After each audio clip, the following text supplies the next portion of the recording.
শুরু থেকেই দুর্দান্তভাবে খেলেও শেষ পর্যন্ত হারতে হলো টিম আর্জেন্টিনার। আর এমন হার দেখে মাঠে লজ্জায় মুখ লুকালেন লিওনেল মেসি। দর্শক, আজ পেরুগুয়ের বিপক্ষে খেলতে নেমেছে টিম আর্জেন্টিনা, যেখানে শুরু থেকে আক্রমণে ছিলেন আর্জেন্টিনা।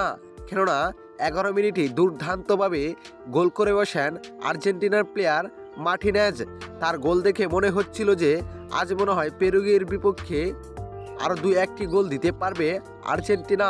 কেননা শুরু থেকে আর্জেন্টিনা আক্রমণে ছিলেন, তবে 11 মিনিটে গোল করলে 19 মিনিটেই সেই গোল দিয়ে সমতায় ফিরে আসে পেরুগুয়া এবং হাফেনার আগে 1-1 গোল করে হাফেনার শেষ করেন দুনো দলেই। তারপর হাফেনার পরে 47 মিনিটে আবারও দুর্দান্তভাবে গোল করে বসেন পেরুগুয়া। শেষ পর্যন্ত সেই গোলেই পেরুগুয়া জিতে যায় আর্জেন্টিনার সাথে। আর আর্জেন্টিনা এমনভাবে হেরে রীতিমতোই লজ্জায় মাথা নিচু করে ফেললেন আর্জেন্টিনার সেরা প্লেয়ার লিওনেল মেসি।